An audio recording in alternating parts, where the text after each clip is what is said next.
Assalamualaikum warahmatullahi wabarakatuh.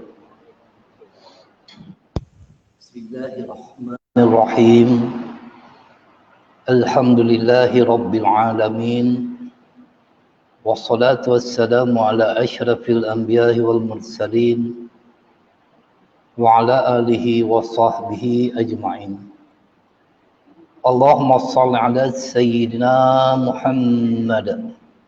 Salatan tukhrijuni min zulumatil wahmi wa tuqrimuni binuril fahmi wa tudihu lima ashkala hatta yufham innaka anta ta'lamu wa la a'lam innaka anta 'allamul ghuyub subhanaka la ilma lana illa ma 'allamtana innaka antal alimul hakim.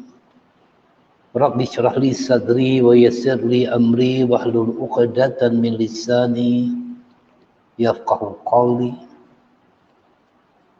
Allahumma yassir wa la tu'assir bi tammin bil khair. Wa la hawla wa la quwwata illa billahil aliyyil azim. Amma ba'd. Kita menyambung kepada pembahasan kitab Qalbun Salim, syarah penawar bagi hati, adaptasi daripada kitab asal yang telah dikarang oleh salah seorang ulama tasawuf yang begitu hebat, Syekh Abdul Qadir bin Abdul Muttalib Al-Mandili Al-Indonesia rahimahullah ta'ala, masuk kepada muka surat 16, iaitu menceritakan tentang kepentingan menjaga anggota zahir. Kerana setiap anggota kita itu yang dianugerahkan oleh Allah SWT pasti akan ditanya di akhirat nanti. Tujuan mempelajari ilmu tasawuf ialah membersihkan anggota-anggota zahir supaya tidak melakukan perbuatan-perbuatan yang keji, yakni tidak elok. Untuk menolong hati dapat dibersihkan daripada sifat-sifat yang tercela, yang tidak elok. Inilah kepentingannya ilmu tasawuf. Di mana belajarlah ilmu tasawuf dan ilmu-ilmu yang lain. Yang pertamanya, tuan-tuan dan puan, penting untuk kita memantapkan akidah kita. Awaludin ma'rifatullah, awal kenal agama, kenal Allah terlebih dahulu, iaitu ilmu akidah, ilmu tauhid. Syekh Fudhali di dalam Kifayatul Awam menyebutkan sesungguhnya setiap ilmu itu hamba kepada ilmu tauhid. Sama ada ilmu tasawuf dan ilmu fiqh. Ilmu fiqh untuk mensahkan ibadat kita. Benar-benar kita tahu dalam menjalani ubudiyah kepada Allah Subhanahu Wa Taala. Jadi Imam Syafi'i rahimahullah taala berkata, ta'allam falaisal mar'u yawladu 'alima. Walaysa akhu ilmin kaman huwa jahil. Belajarlah. Kerana tidak ada seorang pun yang lahir sebagai orang yang alim. Tak ada. Tiba-tiba kita lahir, kita tahu semua. Kita jadi alim. Maka penting untuk kita belajar. Dan bukanlah orang yang tahu seperti orang yang jahil. Itu bezanya. Orang yang tahu, yang dianugerahkan oleh Allah SWT, dia mengetahui tentang cara-cara ibadat dan sebagainya. Malah Al-Quran menyebutkan, Kul hal yastawil ladhina ya'lamuna wal ladhina la ya'lamun. Katakanlah, wahai Muhammad sallallahu alaihi wasallam, apakah sama orang yang mengetahui dengan orang yang tidak mengetahui? Jadi orang yang mengetahui, dia tahu. Dalam melihat sesuatu, kadang-kadang dia melihat. Ini penting. Malah baginda Nabi sallallahu alaihi wasallam juga berpesan, berwasiat kepada kita, kun alima, jadilah engkau orang yang berilmu. Wajib untuk kita jadi orang berilmu. Au muta'allima, iaitu atau orang yang menuntut ilmu. Kena menuntut ilmu. Au mustami'an, atau orang yang mahu suka mendengarkan ilmu. Au muhibban, atau orang yang mencintai ilmu.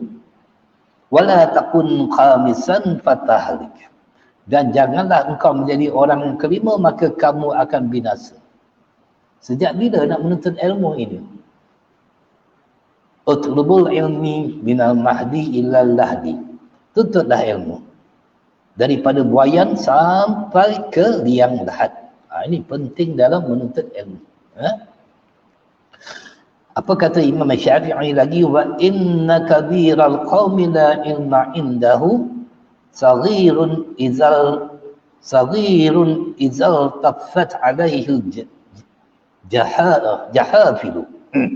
Sesungguhnya ketua kaum jika tidak ada padanya ilmu. Kalau ketua kaum, kalau dalam keluarga, seorang ayah yang wajib dia membimbing, isterinya wajib dia bimbing, anak dia wajib bimbing agama. Kalau dia tak membimbingnya, maka hukumnya berdosa besar. Dibiarkan isterinya ataupun anaknya. Jadi kalau dia tidak boleh membimbing, wajib untuk dia membawa anak dan isterinya itu belajar menuntut ilmu dan sebagainya. Sesungguhnya ketua kaum jika tidak ada padanya ilmu, apa kata Imam Syafi'i, akan menjadi kecil apabila keagungan ilmu hilang daripadanya. Maka hinalah orang ini.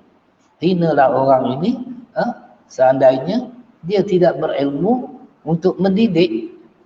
Kalau ketua kaum, wa inna saghairal qaumi in kana alima kabirun idza ruddat ilaihil mahafilu. Dan sesungguhnya orang yang kecil jika menjadi seorang yang alim, maksud kecil ni orang yang muda pada ilmu, tua, dikatakan tua pada ilmu walaupun usianya muda, tampak besar apabila perkumpulannya selalu dengan ilmu.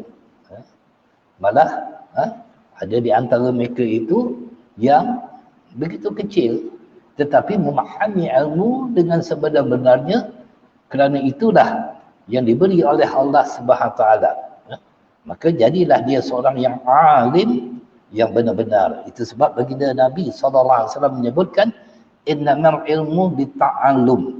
Sesungguhnya ilmu itu mestilah dipelajari dengan ta'allum, belajar bersungguh-sungguh agar kita itu dapat melakukan perkara itu dengan benar.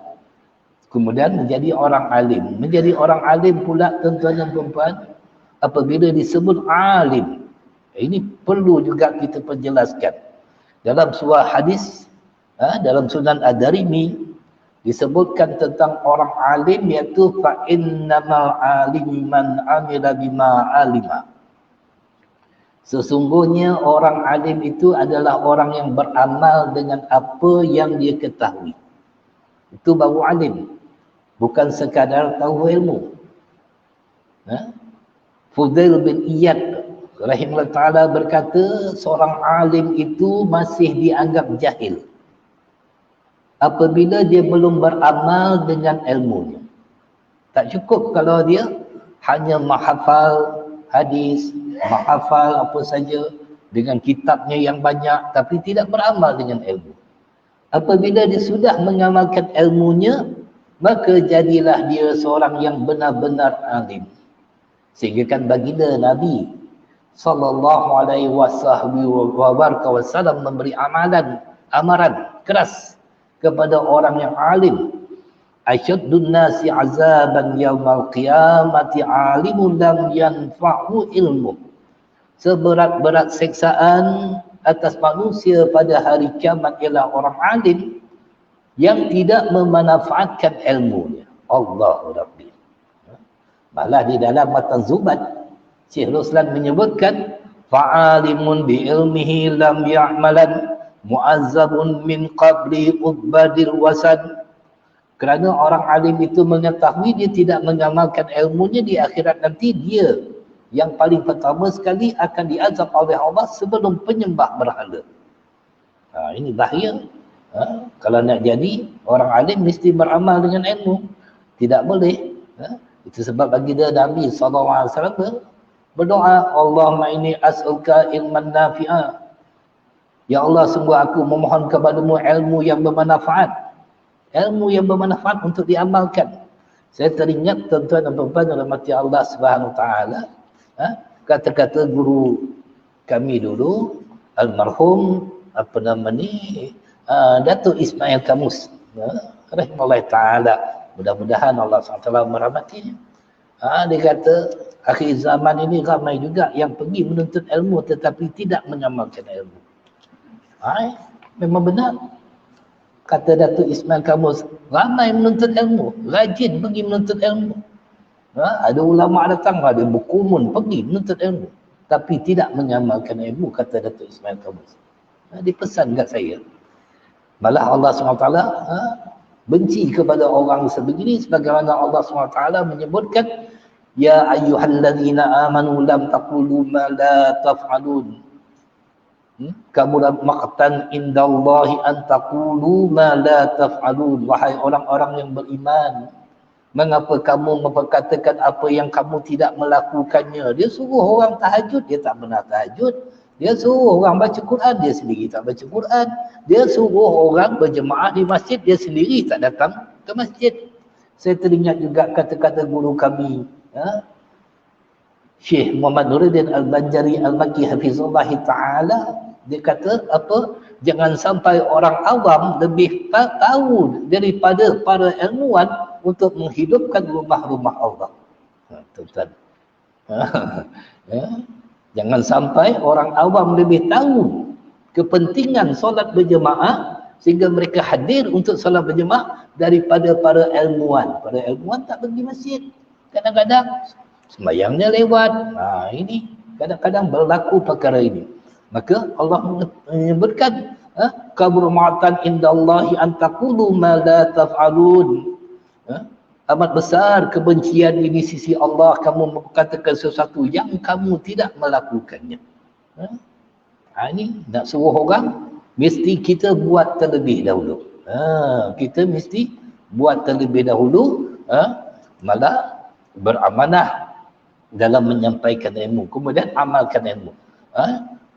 Imam Sufyan Al-Sawri rahimahullah ta'ala, dia berkata, ibu aku berpesan, ya bunayya, wahai anakku, la tata'allima ilmi illa iza nawaital amal bihi. Hendaklah engkau berniat apabila menuntut ilmu itu untuk mengamalkan ilmu tersebut. Wa illa fahuwa walun alaika yaumal qiyamah. Kelak akan menjadi bala bagi kamu pada hari akhirat besok. Jangan main-main. Jangan rasa kita dah alim dah, selamat. Berapa ramai orang alim telah disesatkan, telah tersesat jalan dalam menuju untuk mencari redha Allah SWT. Apatah lagi baginda Nabi SAW banyak menyebutkan perkara yang berlaku pada akhir zaman sebegini terhadap orang-orang alim. Mudah-mudahan orang-orang alim ini akan apabila menyatakan sesuatu, suruh orang puasa 6, dia pun mesti puasa 6. Dia suruh orang berjemaah, dia pun jangan tinggal berjemaah. Dia suruh orang sembahyang pada awal waktunya, maka hendaklah dia juga jangan melewatkan sembahyang. Ini sangat-sangat penting bagi seorang yang alim itu apabila menyampaikan sesuatu kepada seseorang, ataupun Allahumma salli ala Sayyidina Muhammad, menyuruh orang menepati waktu dan sebagainya. Dia mesti menepati waktu. Tak boleh terlewat dan sebagainya. Di dalam kitab Minhajul Abidin, saya rasa tuan-tuan juga belajar kitab Minhajul Abidin, karangan Hujatul Islam Imam Al-Ghazali menyebutkan, meletakkan hadis baginda Nabi SAW. Apa dia kata? Dalam tu ada hadis baginda Nabi SAW, an yadfa'u umur laka fasayati alaka zamanun kasirun kutaba'u. Jika ditolak akan umur, yakni jika dipanjangkan umur kalian oleh Allah SWT, maka lagi akan datang atasmu zaman yang banyak khutbah, penceramahnya ramai. Penceramah saja. Dia bagi satu topik, dia berceramah saja kerja. Dia tak baca kitab, berceramah je kerja. Khutbah ramai. Itu akhir zaman. Yang banyak ceramah saja. Di meja ceramah macam-macam. Kadang-kadang ceramah tersasar. Itu sebab saya bersyukur, alhamdulillah, pihak Jabatan Agama Islam Selangor menetapkan bagi tenaga pengajar mesti ada kitab. Berpandukan kepada kitab. Agar tidak tersasar dalam menyampaikan ilmu.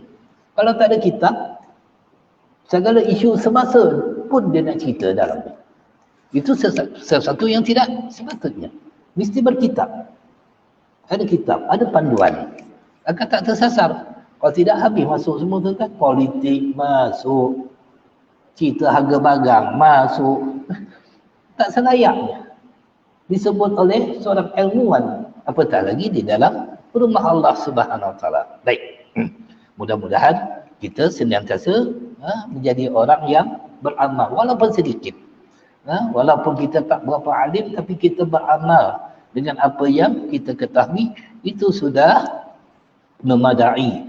Kerana ada juga orang alim yang mereka itu tersasar daripada jalan yang sebenarnya apabila mereka itu merasakan diri mereka telah pun sampai kepada peringkat yang sepatutnya mendapat kedudukan di sisi masyarakat, maka mereka itu tertipu dengan dunia dan sebagainya. Tertipu dengan 3 ta. 3 ta, tahta, wanita, harta. 3 ta. Ini yang banyak tertipu. Akhir zaman tuan-tuan. Allahu Rabbi, itu sebab kita takut berlaku akhir zaman. Kalau begini, jangan kita itu terlalu bermegah dengan ilmu yang Allah bagi kepada kita, kerana itu akan menyebabkan kita itu akan lupa pada diri kita. Lupa pada diri kita, kita dipuji, kita dirasakan kita hebat dan sebagainya. Ini sangat bahaya. Baik. Para hukama berkata, ta'allam fa innal ilmi zainun li ahlihi wa fadlun wa inwalun li kulli mahamidi. Tuntutlah ilmu kerana ilmu menjadi perhiasan kepada ahlinya. Mahkota apabila ada ilmu. Keutamaan dan tanda setiap budi perketi yang luhur. Apabila ada ilmu itu, terbimbinglah dirinya itu dengan sebenar-benarnya. Itu sebab ahli ilmu ini, mereka itu tidak mudah ditipu oleh syaitan laknatullah. Faqihun wahidun asyaddu ala syaitan min alfi abid. Sesungguhnya seorang yang fakih tentang ilmu itu lebih digeruni oleh syaitan berbanding 1000 ahli ibadat. Ahli ibadat syaitan kata, semayanglah banyak-banyak. Semayang banyak-banyak. Tak payah ada ilmu, semayang aja. Janji semayang. Syaitan kata semayang lagi. Kerana syaitan tahu apa yang dia lakukan itu tidak dipandang oleh Allah SWT, malah mendapat laknat di sisi Allah Subhanahu Wa Taala. Baik. Dan ilmu ini juga dah yang mengesahkan setiap perbuatan ibadat kita. Sebagaimana Syekh Ruslan di dalam Mata Zubat mengatakan, faman bi ghairi ilmi ya'malu fa'amaluhu mardudatun la tuqbalu. Barang siapa beramal tanpa ilmu, maka amalannya tertolak, tidak diterima. Dia main buat je lah. Orang pergi haji, dia pergi haji. Orang pergi umrah, dia pergi umrah. Dia main ikut je. Ini banyak berlaku tuan-tuan. Di zaman waktu saya dulu pergi umrah juga berlaku. Di kalangan jemaah-jemaah yang tak tahu rukun-rukun umrah dan sebagainya. Dia main langgar aja. Jadi tempat pelancongan pula, dia seronok. Pergi itu untuk beli belah dan sebagainya. Baik. Anggota-anggota zahir yang perlu dibersihkan ada 7, iaitu mata. Pandangan mata inilah yang nak kita jaga daripada melihat yang haram.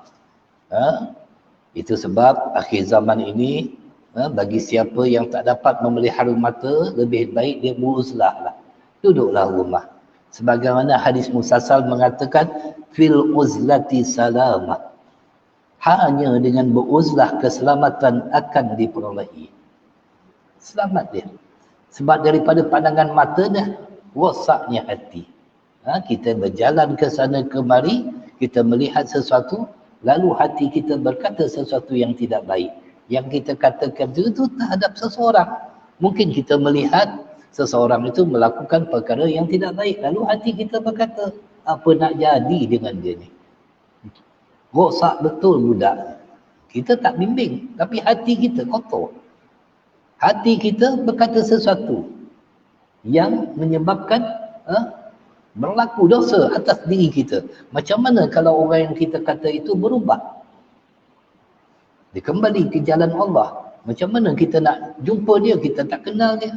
Itu sebab kalau kita rujuk daripada kitab Syama'il Muhammadiyah karangan Imam At-Tirmizi, baginda Nabi SAW kalau berjalan tunduk, tak nak tengok sana tengok sini, kita tengok sana tengok sini. Nampak satu komen. Nampak satu komen. Apatah lagi pada ziarah-menziarahi pada hari raya Aidilfitri pergi rumah orang, kan itu juga bahaya. Sebab pergi rumah orang tutup mata. Jangan sibuk kita tengok perhiasan rumah orang, warnanya apa. Kita tak perkenan, dia perkenan. Kenapa kita nak sibuk? Ini yang banyak berlaku. Banyak berlaku. Pergi walimatul urus begitu juga. Jangan terlalu menyibukkan pandangan mata itu melihat yang sesuatu yang boleh kita buka aib orang tersebut. Kita pergi tengok pelamin dia tak cantik, kita pun komen. Apa pelamin ni tak match colour dia. Apa kena-mengena dengan kita? Ini. Pergi pula tengok bilik pengantin dia, bilik tidur. Selalunya, wallahualam, selalunya kaum wanita yang suka ni. Lelaki-lelaki senang tuan-tuan pergi walimatul urus. Salam, bagi sampul, makan, balik. Kalau kaum wanita ni, dia kata nanti dulu bang. Pengantin belum sampai, nak tengok pengantin dulu. Nak tinjau bilik pengantin lagi. Habis semua dia dah tinjau. Nanti dia dah tinjau semua, dia mulalah komen satu persatu. Ini bahaya. Sangat bahaya. Sangat bahaya. Pesan pada orang rumah kita. Saya selalu pesan pada orang rumah kita. Sebab sifatnya memang begitu. Wanita ni, termasuklah isteri kita pun begitu juga. Sama. Balik pada kenduri ada saja yang nak dikomennya. Lauk ni kurang lah. Itu yang dah lah. Kalau macam tu jangan pergi. Kerana pergi, balik bawa dosa. Allah, ini bahaya tu. Jangan pergi. Balik bawa dosa. Kita laki-laki kan senang kan. Salam, bagi sampul, makan, balik. Kita dah taklah pelamin macam mana rupa ke, bilik pengantin pun kita tak ada nak sibuk nak tengok. Pengantin belum sampai, kita dah balik dah. Ini pesan pada isteri kita. Jangan kita itu rosak amalan kita dengan pandangan mata. Kemudian telinga. Telinga juga. Jangan kita dengar namimah, mengadu domba dan sebagainya ataupun umpat keji. Telinga ini nak kita tapis, nak kita jaga betul-betul.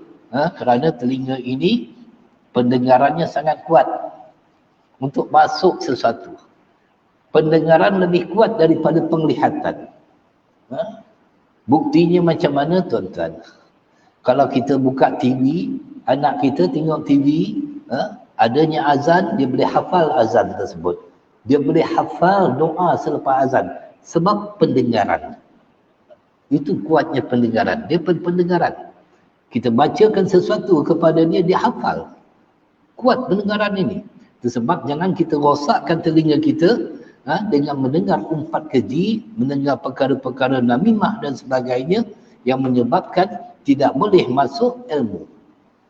Jangan jadikan ia sebagai jalan untuk merosakkan pendengaran kita. Itu sebab kadang-kadang pendengaran seseorang itu ditarik oleh Allah SWT kerana dia tidak mensyukuri nikmat mendengar itu, iaitu nak dengar Al-Quran, dengar ilmu, dengar nasihat dan sebagainya. Kemudiannya lidah. Ini yang paling besar. Sampaikan Sayyidina Umar ibn Khattab dipegang lidah dia. Takut dia nak berkata sesuatu yang menyebabkan boleh rosak segala amalan yang pernah dia lakukan itu. Kerana lidah inilah, orang kata lidah tidak bertulang. lidah itu lebih tajam daripada pedang dan sebagainya. Memang benar. Kerana asbab daripada lidah inilah seseorang itu boleh terjerumus masuk ke dalam api neraka. Walaupun satu perkataan yang dirasakan tak ada apa-apa. Dia rasa tak ada apa-apa dengan ucapannya itu. Sehingga kan baginda Nabi SAW menyebutkan inna asaral khataya ibni adam fi lisanih. Sesungguhnya kebanyakan dosa yang dilakukan oleh manusia adalah daripada kejahatan lisannya. Suka bercakap kan? Kejahatan lisan ini. Banyak perkara ini. Itu sebab kita tengok daripada kitab Minhajul Abidin karangan Imam Al-Ghazali rahimahullah ta'ala menyebutkan di mana Abdullah bin Amru bin Al-Ash radhiyallahu ta'ala dikelilingi Rasulullah SAW ketika itu. Dia kata apa? Iza ra'aitumun nasu muzijat uhuduhum wa qanat amanatuhum wa qanu hakaza wa syabaina baina asabihi bihi. Dia kata apabila kamu lihat akan manusia ni kisah akhir zaman, tiada menyempurnakan janjian mereka itu. Orang tak amanah lagi dah, tak sempurnakan janjian mereka. Dan khianat amanah mereka itu. Dan baginda Nabi SAW menyebutkan wasyaddakat baina asabi wa kaza hakaza, Rasulullah memasukkan antara anak jarinya. Akhir zaman ramai betul ketika itu Rasulullah kata. Rasulullah masukkan antara segala anak jarinya. Kemudiannya ditanya oleh Abdullah bin Amru kepada baginda Nabi sallallahu alaihi wasallam, ma asna'u ya Rasulullah anda zalika ja'ali Allahu fadaika. Ketika itu Rasulullah, aku nak buat apa Rasulullah? Aku menebus diri aku pada engkau ya Rasulullah. Aku nak buat apa? Kata dia, tanya kepada Rasulullah. Apa kata Rasulullah? Azzam baitaka wamlik anka lisani. Lazimkan atasmu. Maksudnya Rasulullah kata, lazimkan olehmu akan rumahmu, banyak duduk di rumah, dan milik akan daripadamu akan lidahmu. Bila kamu duduk rumah, kamu kurang bergaul, maka terselamatlah lidah kamu. Milik akan lidah kamu. Rasulullah bagi pesan dah. Kemudian apanya kata baginda Nabi SAW lagi, wa milik anka lisana, milik akan lidah kamu, jaga lidah kamu. Wa khudh ma tu'rifu wa da'alaka ma tunkir. Amalkan apa yang kamu tahu, kamu amalkan. Jangan kamu sibuk urusan-urusan awam, urusan yang tidak ada kena-mengena tentang diri kamu. Tinggalkan. Ini pesan baginda Nabi SAW. Sebab lidah ini sangat bahaya sekali. Itu sebab Said Imam Idris Al-Hasani rahimahullah, dia disebut apa? Ala qadril infisali yasulu laka itasalu. Sekadar mana kamu memutuskan hubunganmu dengan makhluk, sekadar itulah hubungan kamu akan lebih dekat dengan Khalik. Jangan banyak. Sekadar mana kita memutuskan hubungan dengan makhluk, bukan sombong. Tetapi untuk kita mendekatkan diri kepada Allah Subhanahu Wa Taala ialah memutuskan hubungan. Jangan terlalu sangat yang menyebabkan kita itu terlalai dan kadang-kadang kita juga terjerumus mengikut acuan yang dibawa oleh seseorang itu. Ini bahaya. Kemudiannya perut. Perut tidak diisi dengan yang haram, tidak diisi dengan yang syubhat. Jaga perut kita, kemaluan dan sebagainya. Kedua tangan dan kedua kaki. Ini 7 anggota zahir yang wajib untuk kita menjaganya, kerana akan ditanya di akhirat nanti. Lalu mereka akan menjawab, memberitahu Allah SWT apa yang telah kita lakukan. Kita baca surah Yasin, kita jumpa ayat ini. Menjadi saksi semuanya. Perlulah diingatkan bahawa Allah SWT telah memberi nikmat-nikmat yang besar kepadamu. Ini nikmat. Kalau Allah tarik nikmat satu persatu ini, Allah Maka nikmat ini hendaklah zahirkan sebenarnya. Fa amma bi ni'mati rabbika fahaddis. Adapun nikmat-nikmat daripada Tuhanmu hendaklah kamu zahirkan. Zahirkan sebenarnya. Ada mulut, ada lidah, ada suara, gunakan, baca Al-Quran. Itu gunanya. Ada mata, lihat tempat yang baik. Ada kaki, pergi ke tempat yang diredai oleh Allah SWT. Ada tangan untuk membantu orang, untuk bersedekah dan sebagainya. Bukan tangan itu untuk pukul orang ataupun menuding kepada seseorang kesalahan seseorang. Itu telinga untuk mendengar nasihat dan sebagainya. Lidah dan sebagainya. Iaitu anggota-anggota badan yang wajib kamu jaga dan syukuri. Lawan kepada syukur, kufur. Kalau dia menggunakan setiap anggota itu tidak pada tujuan asal diciptakan oleh Allah, dia telah pun dikatakan kufur nikmat. Kufur nikmat yang Allah bagi kepada dia. Tidak selayaknya setiap anggota badan itu digunakan pada tujuan selain daripada ciptaan Allah SWT. Semuanya ada kegunaannya. Jadi 5 jenis nikmat. Dalam kitab Ihya Ulumuddin, Imam Al-Ghazali menyebutkan ada 5 jenis nikmat yang diberikan oleh Allah SWT kepada manusia. Yang pertama, harta benda atau kekayaan. Itu nikmat. Tetapi akan ditanya di akhirat nanti, harta kita dari mana kita perolehi, ke mana kita gunakan harta tersebut, kekayaan ini. Tak salah untuk kita memiliki kekayaan, tetapi gunakan sebaiknya kekayaan tersebut. Malah sahabat Nabi seumpama Sayyidina Abdul Rahman bin Auf juga kaya. Tak salah untuk kita kaya, tetapi apabila kita kaya, kita gunakan sebaiknya harta tersebut untuk membantu agama dan sebagainya, tidak digunakan kepada perkara-perkara yang tidak baik dan sebagainya. Kemudiannya, nikmat ini merupakan nikmat yang paling rendah, kata Imam Ghazali. Harta kekayaan rendah. Rendah. Kerana ia bukan nikmat yang besar. Ada orang hartanya banyak, kereta banyak, tapi duduk ICU, tak boleh buat apa. Kereta tak boleh bawa, duit ada tapi tak boleh guna, dah duduk ICU. Tak buat apa lagi.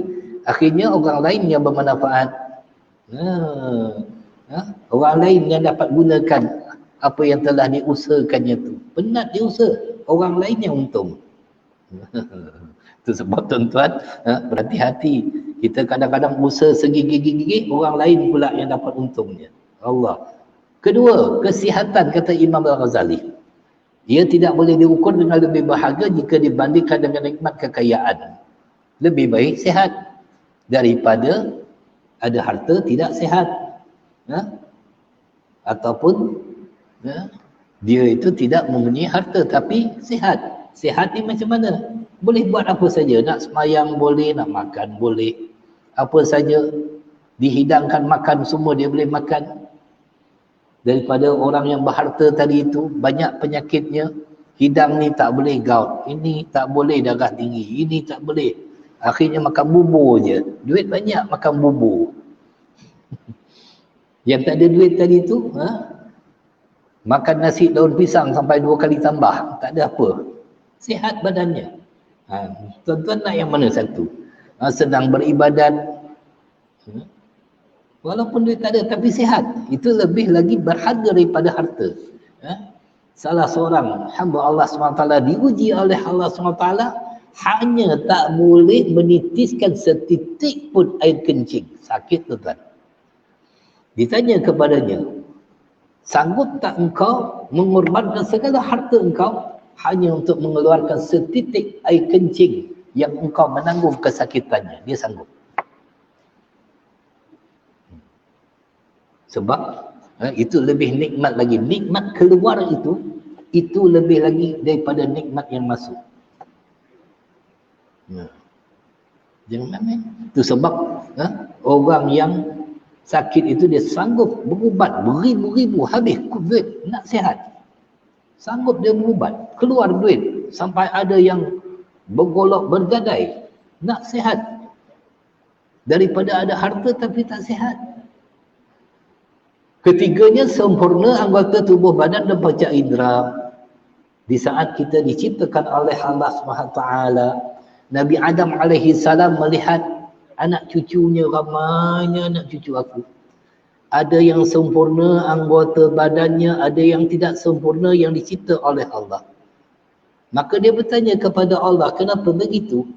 Maka Allah SWT mengatakan yang sempurna itu agar mereka mensyukuri nikmat yang telah aku beri kepadanya, dan yang tidak sempurna yang aku telah jadikan agar mereka itu bersabar dengan ujian aku. Jadi kita sempurna. Maka sempurnakanlah segalanya dengan benar-benar mengikut jalan syariat yang telah ditetapkan oleh Allah SWT. Dia mesti disyukuri dan dihargai, kerana apabila salah satu daripada yang sakit atau hilang, ia boleh mengganggu perjalanan dan aktiviti seorang. Kalau satu saja Allah tarik, terganggu kita, susah kita. Kemudiannya roh atau nyawa ini besar. Ini nikmat yang besar yang membolehkan manusia hidup dan beramal. Kalau dah jadi mayat nak beramal, macam mana nak cari rezeki, macam mana? Umur ini mahal. Umur ini jangan disia-siakan. Ada orang tak sayang umur.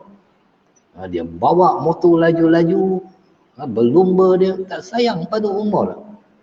Umur ni kena jaga betul-betul. Dia buat aksi-aksi yang boleh menyebabkan mengancam nyawanya sendiri. Ini orang yang tak syukur dengan nyawa. Nyawa ini satu nikmat yang Allah bagi kepada kita.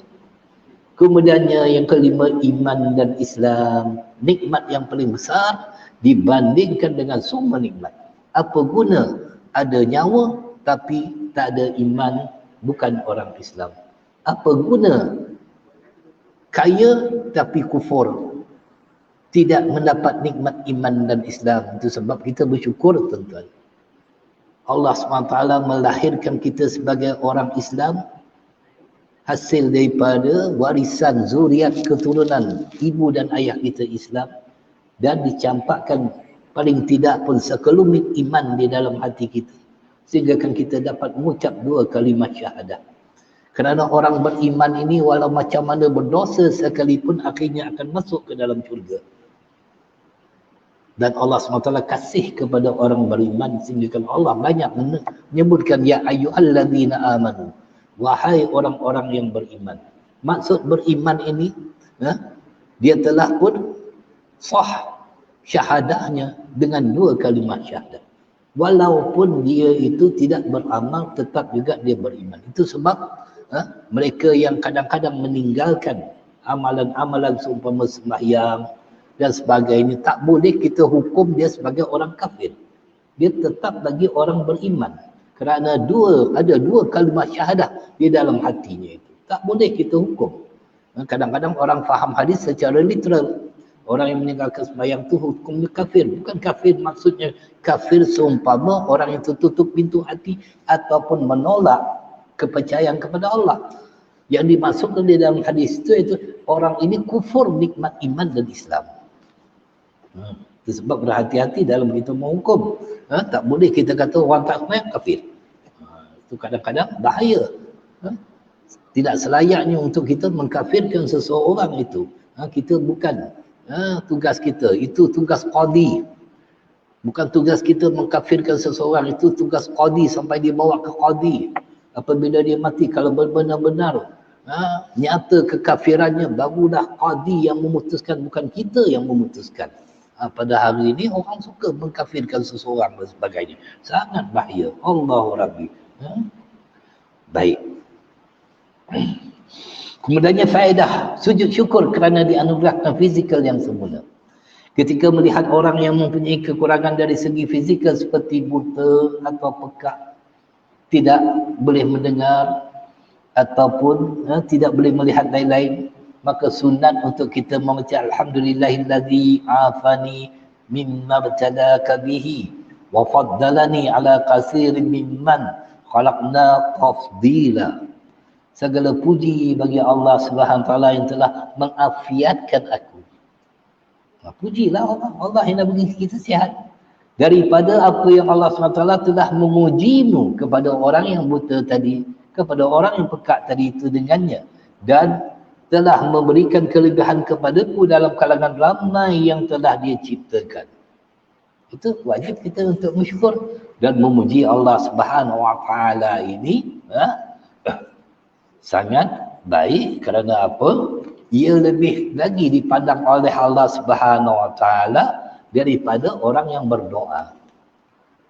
Dalam hadis kursi Allah berfirman, "Iza tughila 'abdi sa'nai an mas'alati a'taitu afdala ma a'tus sa'ilin." Apabila hamba-Ku disibukkan dengan memujiku daripada meminta kepadaku, aku akan kurniakan kepadanya sesuatu yang lebih afdal daripada apa yang aku kurniakan kepada orang-orang yang meminta.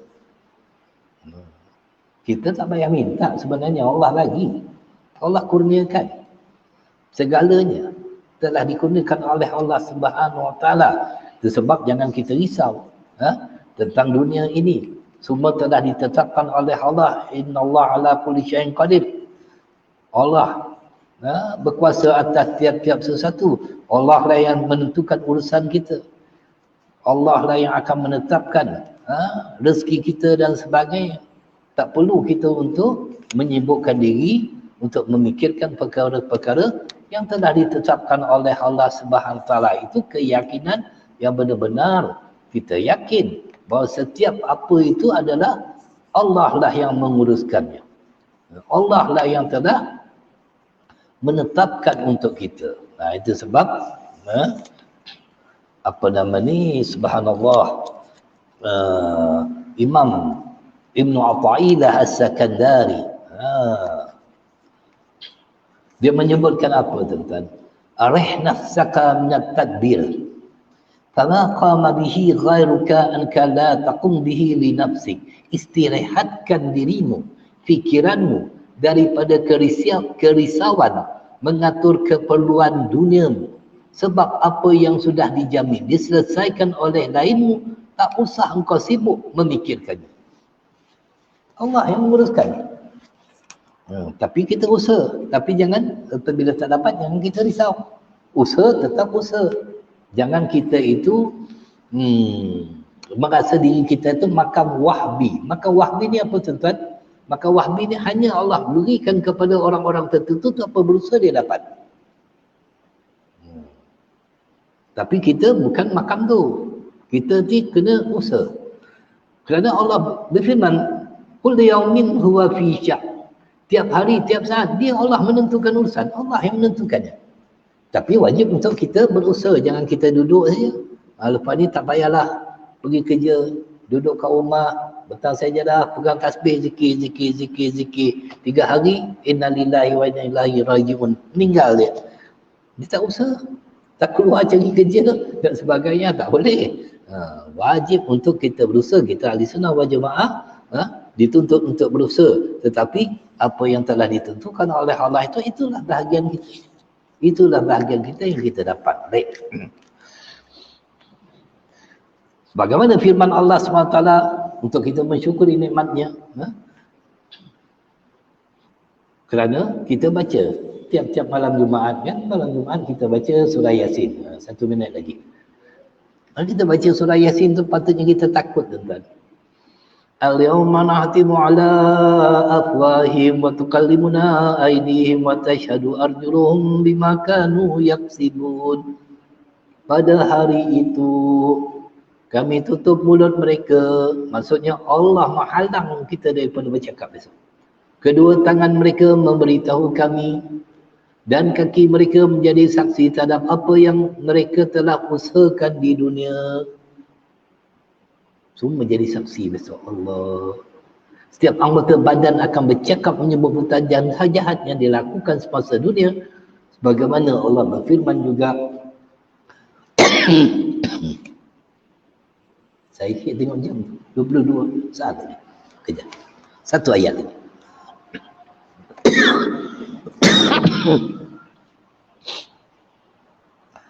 وَمَا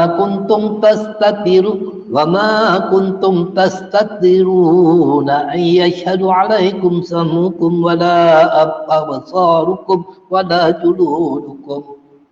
Tidakkah kamu dapat berselindung daripada persaksian, pendengaran, penglihatan dan kulit-kulit badanmu terhadapmu? Semua. Kulit jadi saksi, pendengaran jadi saksi, penglihatan jadi saksi di akhirat. Itulah dia. Jadi tuan-tuan dan puan-puan SWT, mudah-mudahan kita senantiasa bersyukur kepada Allah atas nikmat yang Allah bagi kepada kita. Senang syukur, lakukanlah supaya tersembunyi daripada penglihatan orang yang menunjukkan kekurangan diri kita. Mudah-mudahan Allah ampunkan dosa kita, ampun dosa kedua ibu dan ayah kita, ampun dosa pasangan hidup kita, anak-anak kita, jiran-jiran kita, semua jemaah kita, semua yang kita kenal, semua yang berhubung dengan kita. Mudah-mudahan kita senantiasa dipelihara oleh Allah SWT. Azza wa billahi taufiq. Assalamualaikum warahmatullahi wabarakatuh.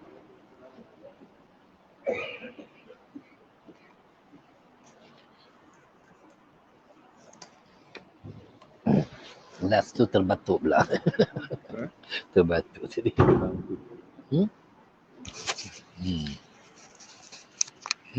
kasih tuan. Best ni.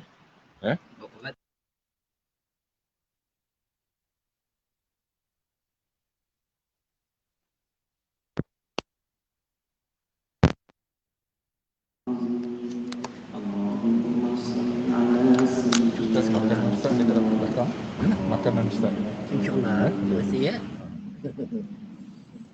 Cuti sekolah. Allahu Akbar, Allahu Akbar, Allah.